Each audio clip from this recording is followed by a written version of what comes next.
বন্ধুরা আমি এসে গেছি নতুন একটা রেসিপি নিয়ে তোমাদের সামনে। এটা হচ্ছে ধোসা ঘোরানোর তাওয়া। এইটাতেই ধোসা মারা হবে। ভালো করে প্রথমে ধোসার তাওয়াটিকে হিট দিয়ে দিন। আর ধোসার তাওয়াতে ভালোভাবে হিট না হলে ধোসা কিন্তু উঠবে না, তো ধোসা ভালো হবে না।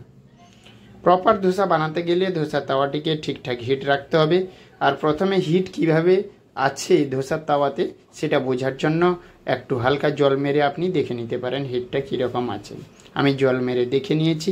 এবার হিট মিডিয়াম হালকা রেখে এবার আমি ধোসা ব্যাটার ঘোরাচ্ছি। তো ধোসা ব্যাটার ঘুরিয়ে দেওয়ার পর এবার দেখুন ঘোরানো হয়ে গেছে, ঘুরিয়ে দিয়েছি আমি। তারপরে দেখুন এবার আমি এটা হচ্ছে বাটার মশলা ধোসা। তো বাটার মশলা ধোসা মারতে গেলে বাটার যাবে, মশলা যাবে।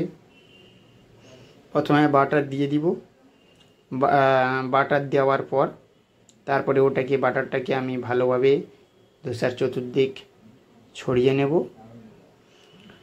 যদি এমনি নর্মাল ধোসা হয় তাহলে আপনি তেল দিয়েও মারতে পারেন, কিন্তু যদি বাটার মশলা ধোসা কাস্টমার খেতে চায় তাহলে আপনি বাটার দিয়ে মারতে পারেন। এটা হচ্ছে restaurant style butter masala dosa.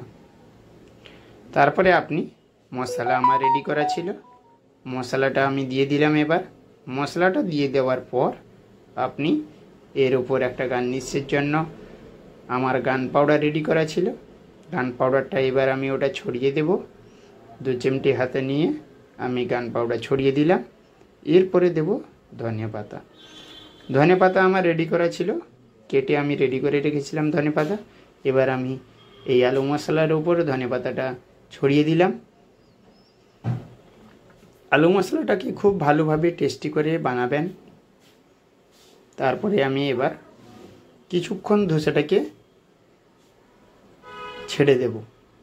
ওই হিটটা একটু ঠিকঠাকভাবে হয়ে গেলে এবার আমি ধোসাটাকে তুলব। এই দেখুন এবার ধোসাটা ঠিক এইরূপ কালার আসবে। এইরূপ কালার এলে ভাববেন ধোসাটা প্রপারলি হালকা ক্রিস্পিনেসও থাকবে, খেতেও ভালো টেস্টি হবে। এই দেখুন আমার ধোসা রেডি হয়ে গেছে।